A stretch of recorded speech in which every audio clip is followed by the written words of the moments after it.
possibly one of the most emotionally raw interviews is the one that you're about to hear with Colin Campbell. Colin is a writer, director. Colin lost his two children, Ruby and Hart, aged 17 and 14, when a drunk and high driver speeding at 90 miles per hour crashed into the vehicle that Colin was driving. His wife, Gail, was in the passenger seat, so his two children died in front of him. But Colin has taken his grief and he has been incredibly transparent and honest about how to navigate it. And he has written an amazing book. And I wanted to invite him to spend time with me and with you so that you could also understand why Colin and his wife, Gail, continue to bring gifts to all of us, total strangers, through the work that they're doing and through their ability to share the reality, which is grief is okay. And it's something that we need to navigate in ways that are personal and unique to each other, but that it's okay to be able to share grief and to be able to experience it. So please, I urge you, watch and listen to this episode with Colin Campbell. And joining me now is Colin Campbell, a gentleman that perhaps you do know about, and if you haven't, had the privilege of being able to explore his writing, his one-man show, and frankly, your work independent, Colin, of all the things that you're kind of doing lately. I urge everybody who's tuning in to make that investment of your time. It's more than worth it. Colin, I will be the first to confess to you that I stumbled upon you through the gift that social media actually can be. I know a lot of people are skeptics when it comes to that, but I wanted to explore with you your book, and I want to make sure I get the entirety of the title, so I'm going to read it from here. It's Finding the Words, Working Through Profound Loss with Hope and Purpose. Yeah. I was very close to my late father, who passed away on Father's Day 2019. Oh, wow. He suffered from Alzheimer's and Lewy body dementia towards the latter part of his life. And people who know me or follow me or and have been watching me on television and other media know how close I am. I actually have a tattoo that I'm actually going to ask you about your tattoos, but I have a tattoo on my wrist. It's the only tattoo I've ever gotten in my life. Yeah. And I'm 50, and it's of his signature of his last name. Oh, but when I read your book and when I was following some of the writings you've done, I said to myself, I want to talk to Colin Campbell because I want people to know what you're all about. Colin, how are you able to do the work that you're doing after the loss that you experienced? Yeah, thank you. Thank you for asking that. So for those who don't know, the loss is that my two teenage children were killed by a drunken high driver in 2019. And I actually buried them on Father's Day. So the day your father, on 2019, so the day your father passed away, my children were buried. Yeah. Okay. Sorry. Wow. Okay, go on. I'm sorry. No. Wow.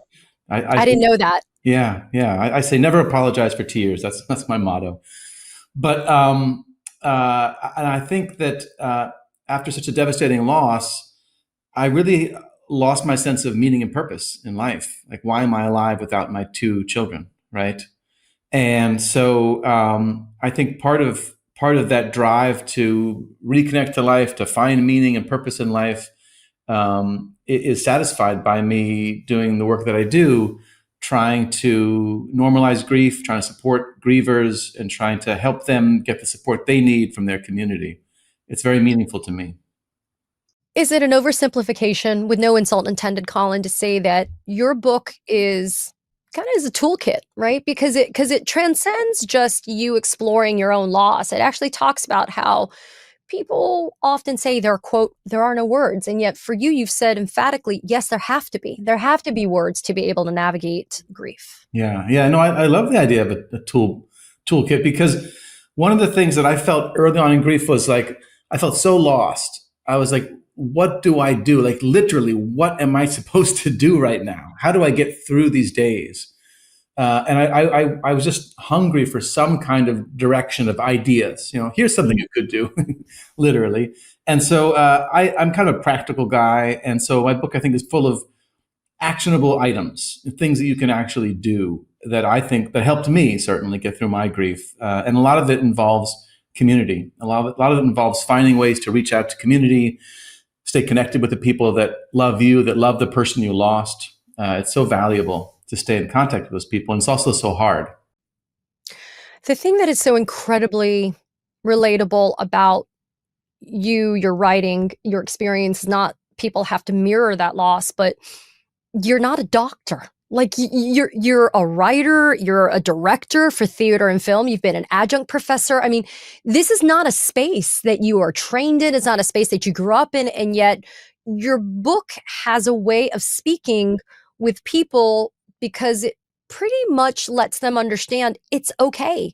It's okay to kind of feel like you need some guidance, almost like a path to be provided for you, at least to take the first steps towards having to manage all of this. Yeah, yeah. I think I come from a background that's actually almost the opposite of what you're saying in terms of like being a doctor or Yeah. a therapist. I had zero experience with grief. I had zero facility with grief, and I was, in fact, I think, a bad friend to other people who were grieving because I was Mm, ignorant. I was just ignorant of what they might possibly need, and I thought that a lot of times people who are grieving are best left alone. That's really the message we get from our society, I feel like, is that leave grieving people alone. Don't remind them of their loss. Don't talk about the person who's died, and let them come to you. And the tricky thing is, very often in very early grief, you do feel like you want to be left alone. There's a lot of people in early grief who do push people away, yeah. but then that period ends, and the griever looks around and says, "Wait, where are my community? Where are all the people that I need right now?" And I think it's like a cultural misunderstanding that grieving people do need community, even if in the very earliest of days they feel like they don't, or they feel like they want to push people away. That changes. I don't want to be raw about setting the table for this, but I do think people, but I also don't want to gloss over your loss because I want people to understand the depth of it so that they can understand and appreciate, as I do, your willingness to be so transparent. Your children were only 17 and 14 when they were killed. Yeah. And Ruby was only 17 and Hart was only 14. This was in June of 2019, as we've just spoken about. And you were in the car, and your wife, Gail Deborah Lerner, was in the passenger seat, and you were driving. And the woman who struck you was sentenced to 14 years and 8 months in prison. Um, I I was really I really didn't know how to process what I was reading about you not being able to be with one of your children to be able to say goodbye, right? Mhm. And Yeah. and I want to know from you, because I have a 11-year-old daughter. Mhm. I want to know from you, um, what was kind of the first thing that helped you take that first step towards picking up some pieces of what was left of the life that you used to have with your children? Yeah. I think the first step was, well, so I'm not Jewish, but my wife is Jewish, and we raised our kids as Jews, so they were bar and bat mitzvahed, and we're an active member of our synagogue. It means a lot to me. My synagogue community means a lot to me. But I'm not a believer. I'm not Jewish. I'm an atheist. But I found great community with my synagogue, which is named Ikar. Mhm. And so part of the Jewish traditions of mourning is to sit shiva for a loved one. Yep. So for a week after the funeral, people come to your house and just sit with you. And at first, it was like when my rabbi, my beloved Rabbi Sharon Brous, told me that, my first instinct was like, what? Like, I knew what Shiva was, but suddenly Yeah. being in that position, 100 people are going to come to my house. My kids were just killed. Like, that's crazy, right? But I discovered that it was actually kind of a wonderful opportunity because suddenly I wanted to talk about Ruby and Hart to other people. I wanted to talk about them and share memories of them, and I wanted to hear memories of them. And I wanted to talk about my grief to my community.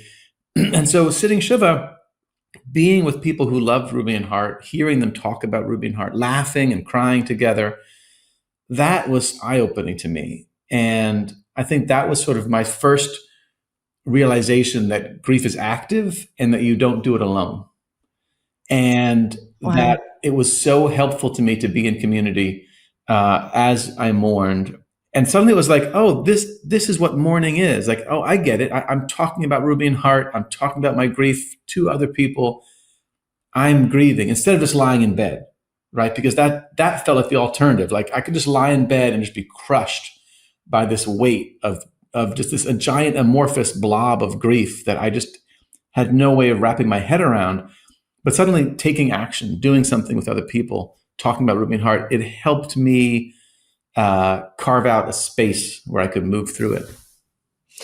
One of the things that I have found from kind of spending time reading about you and kind of learning about you is the vibrancy of your words, your language, even just your physical kind of expressions when you were asked about Ruby and Hart.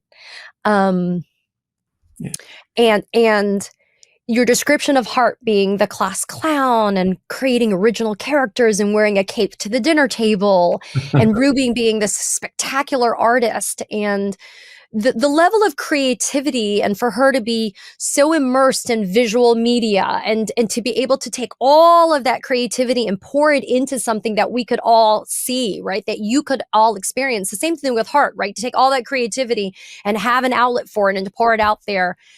Your descriptions have been so vibrant and just so incredible that it was almost like you could reach out and touch these kids. I I want the people that are tuning in right now to hear it from you, though. I don't do it justice. Oh, your voice, Colin, I you want do a great you. job. Yeah, I'm very moved. Thank you for that beautiful tribute to my kids. Yeah, they were larger than life, honestly. They were extraordinarily memorable kids. Everybody knew my kids. um, and so Ruby's artwork, I will show you her artwork because it's on my Yeah, body. please. These are her koi. She called them koi wolves. So they're wolves, but they're painted. They're colored as if they were koi fish, and they have koi fish whiskers. And she actually was inspired by koi fish because she trained for Muay Thai as a martial artist. Wow. Just briefly, but it's such a sort of incongruous thing for this young woman artist to take Muay Thai. It's a very visceral martial art with a lot of strikes, a lot of like elbow and knee strikes. In a certain level, it's pretty brutal, and she loved it. And the sensei had these koi fish pond out front. And I still train with him for weightlifting, just to have that connection, back to Ruby. It's very meaningful to me.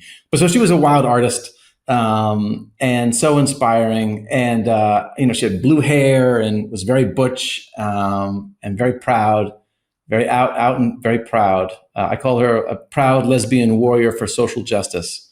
Beautiful. She was really inspiring. And Hart was this clown, a very foul-mouthed, wonderfully inappropriate humor of a 14-year-old. But he always had a gaggle of kids like following him around. Like he was like the center of all this action. He was very beloved, and very, very handsome. Both my kids were very magnetic. Wow. I realized were they born one day off from each other? Yeah. Different years, obviously, but it was only difference. Well, Ruby was March 29th and Hart was March 30th, huh? Yeah, 3 years and 1 day apart. Yeah, pretty wild. I think the universe was sending a message that way, right? They were linked. Yeah, they were a special duo, radically different people, radically different, and yet they both admired each other so much. Hart would sit and watch Ruby drawing or painting, and he would just say he would just gush like, "Oh God, Ruby, that's amazing!" He was so excited about every little piece of artwork that she drew or painted, and she was just a huge fan of his clowning. Yeah. How do you do this, Colin, where, I read, and this is a quote out of your book. You said, "I wrote this book in the hopes of making grief less frightening, mysterious, and lonely for those of us who suddenly find ourselves on this difficult journey." Is it still a each day at a time kind of thing for you, or how has it evolved? Yeah, that's a great question. So it's been over 6 years. And I find that grief changes a lot. My grief needs have changed a lot. Okay. In the early days, I really couldn't talk about almost anything else but Ruby and Hart and my grief. I would tell my friends that. I'd say we can talk about weather or politics for a couple of minutes, we got to get back to Ruby and Hart because that's the A story of my life. I can't really take anything else in right now, and I can't talk about other people's loss.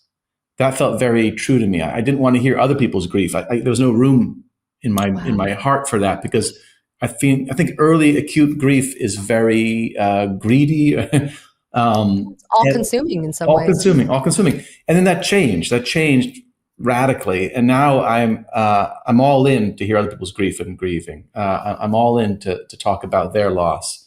I find I have a lot of room to hear other people's grief. So that was interesting to have that journey. All right. And my identity has shifted. In the early days, I was Colin Campbell, bereaved dad of Ruby and Hart. That was my identity, and that was it. I didn't have room for other identities. Frankly, I didn't want to have other identities. And then as time goes by, I have other identities. Now I can get back to being a husband, being a teacher, being an artist, being a friend. We also, my wife and I have just adopted two teenagers. So I'm a father. Again, I was gonna ask you about that. You said that this was actually Ruby's it idea. was Ruby's idea. Yeah, yeah. About a year before she was killed, she came up to us and said we should foster adopt. And I was so struck by this. Like, how does a 17-year-old kid even know what foster adopting is? It seemed like so out of her world, but she knew about it. And she said that our family is so much love, and there's so many people who need a family.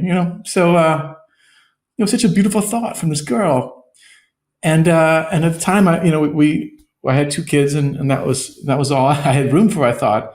But then after they were killed, it was like, wow, Ruby had a great idea. Yeah. Um, Colin, how is Gail doing? I want to kind of give space for Gail because Yeah. she also obviously experienced a loss as a mother, but she also has a role as a wife, right? And all the other hats and the other kind of spaces that she takes up. But how is she doing? Because I feel like you are a very public kind of, and you've put it out there through your book and other stuff, including your one-man show, but Yeah. you're very public about it.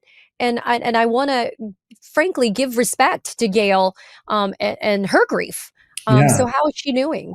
Yeah. Thank you for asking. Well, right now she's in therapy. Literally right now she's talking to her therapist. I'm in therapy also. Therapy's great. Therapy's great. It helps us for sure. But no, I think she and I think we grew a lot closer after the deaths of Ruby and Hart. It brought us closer because we had both experienced this cataclysmic event, and we shared this love for our children. And I know that some couples struggle, but many are actually brought closer after child loss because of that shared trauma. And we talk about grief and our feelings and our memories about Ruby and Hart all the time. We always have been very open talking to each other about that, and that's really helped us. It's interesting. I wrote my book in the first, I guess, about a year after the crash. I started writing my book, and she started writing a kid's book. So she's a writer. She's a very talented comedy writer. Yes. And director for television and film. She's wonderfully funny and a very dark humor, which helps both of us, I think. So while I was writing my book all about grief and processing grief, she wrote a kid's book, her first kid's book, about two delightful characters, this wonderful young girl who finds she can talk to insects. And she's very Ruby-like. And in fact, two of the insects she talks to are brother and sister ants, and they're very much like Ruby and Hart's relationship. And then the villain of the piece is this other boy who wants to be an actor. He's over the top, melodramatic, and he tries to thwart her, and that's kind of like Hart. So she took all of her feelings and wrote a very beautiful, very funny story, The Big Dreams of the Small Creatures. And it's wonderful. And now, about 5 years after the crash, she started writing her first novel for adults, and it verges on horror, and it's inspired by our story. There's a lot of parallels to our actual story of losing Ruby and Hart. It's a brilliant novel. She's just finished the very first draft yesterday, so I'm very proud of her. and it's got a supernatural twist to it, and I think it's extraordinary. But that's her now. Now she's ready to write about grief publicly, our grief publicly. And I think that that kind of is a great parallel to your book, right? And it's this idea that the way people navigate grief, there's no right or wrong way. There's no way to Yeah. label it. It's just the way that they do it. Mhm. And some days for me, for example, are easier than others, right? Some days I'm fine, some days I'm not. I will say one of the most kind of tangible, most amazing things that you've done is incredibly generous, that goes beyond the bounds of just your great book. But Colin, you and your wife, Gail, you installed, I guess I'll use the verb, Mhm. a wind phone Yeah. in Joshua Tree. Joshua Tree National Park was a place that was just intimately so beautifully close to you and Ruby and Hart and your wife, Gail. Yeah. And this wind phone, I researched it a little bit. It's modeled after a Japanese artist who kind of did the first one, Itaru Sasaki. Yes. And this wind phone allows you to make, how am I going to get through this? One-way calls to lost loved ones. And it's, when you look at it, and I've seen videos of it, Colin, it's Huh. a very nondescript kind of booth, right? With a Yeah. chair, a very nondescript chair, in the middle of Joshua Tree National Park. Mhm. But it's just a rotary phone. Yeah. Yeah. And the antiquity, I'll use that word, I think, but of actually dialing and using the rotary part of it, Your ear. Yeah. and then you put the phone to your ear and I mean, it's just, to me, so beautiful that you and Gail thought to give this as, like I said, it's a gift to Yeah. people that have lost loved ones. Yeah. Well, there's wind phones all over the world now, and it's all thanks to Itaru, right? He had this so sort of simple but brilliant idea. His cousin died of cancer, and he just put an old fashioned phone booth in his backyard and could talk to his cousin. He'd pick up the phone and start talking to him. And it's such a beautiful, simple concept, but so relatable, right? And it makes so much sense. And then after the tsunami hit Japan, all of his neighbors suddenly lost people and they started flocking to his wind phone. And it was like this beautiful public service suddenly that he was giving to his community. And that story resonates so powerfully. That's why there's wind phones all over the world. And so that was just me. I have to give props to him. Obviously, it's just me copying him. But and for the record, it's not in the actual national park. It's in our backyard. Our phone. It's right next to the park, but it's in our backyard in Joshua Tree. Okay. So we have a house in Joshua Tree, and in our backyard we have 5 acres in just a desert with beautiful views, and we put the phone right in the middle of it. So when you go to talk to the phone, you hopefully feel private enough just being around, just surrounded by open desert. All of the images make it look like it's and to your description, it's in the middle of the desert. I mean, I would never have known that was in your backyard. Yeah. Just in case people were listening, like outraged that I stuck a phone in the national park without permission. See, I'm relieved that you also can still find humor in all of this stuff, right? No, I'm not implicating you in any type of desecration of national park land, Colin. But it really is. I mean, listen, it just underscores your generosity that total strangers can come and they can partake in that gift, because it's incredibly cathartic, right? Sometimes you just have to talk to someone, and the expectation of not even being able to hear back is really not the point, right? The point is just the ability to say it out loud. It occurred to me right now, it's sometimes that's what it takes, right? It's not just in my mind talking to my dad or somebody, right? It's the ability to literally speak, to actually put the words into the universe in a way that is cathartic and that allows it to have power and meaning. Yeah, I agree. It feels different. It's so interesting. It's like people say, well, I can talk to my loved one all the time. I can just think about them. But picking up a phone, sitting down, picking up a phone, actually even just approaching the phone. So I wasn't even thinking about it, but you have to walk, you park in our driveway and then you have to walk to the phone. And it's just like a 2-minute walk. But just the act of walking to this place, it makes it feel more holy, more sacred. And then you sit down at this booth and you know that other people have sat here and talked to their loved ones. And people write notes, and I've read these notes and they say like they burst into tears before they even sat down. Just approaching this phone, they burst into tears because it has this weight. It has this, it has this emotional content it's been held by other people who are grieving, and there's like a community now. People, I didn't foresee this, but people read the notes that other people have left, and they comment in their note. They say, I read these notes, and I feel like I have a community, and it's moved me so much. It's such a beautiful creation that Itaro created, this concept. And I didn't know if people would come to ours in the middle of nowhere, but a lot of people come to our Win Phone every day.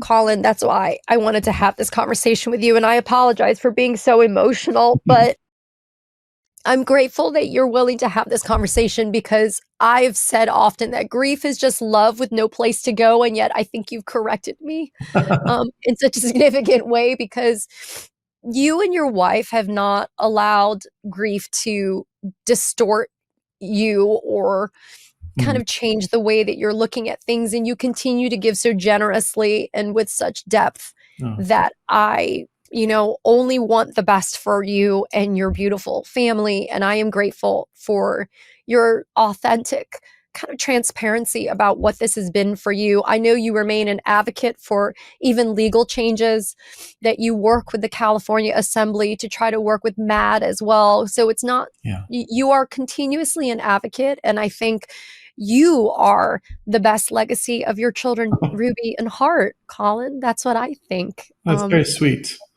Thank you. Yeah, I do. I want to make those kids proud. Yeah. You do that in spades. And I am honored that you have taken the time, Colin Campbell, to spend it with me. Your book, Finding the Words, Working Through a Profound Loss with Hope and Purpose, I urge everybody to read it. And if you can catch Colin's one-man show, that's also a gift as well. But Colin, please send my highest and most deepest regards to Gail, to your two adopted children, and to everyone that is creating the support system that is uplifting all of you every day. I appreciate you very much. Thank you so much. This has been such a lovely time together. Thank you. Thank you. Katie Phang here. We launched the Katie Phang News Channel in partnership with the Midas Touch Network, so we could bring you the latest in legal and political news. Straight, no chaser. So if you're a fellow truth teller, hit that subscribe button and share the word about this channel so we can build a high information America together.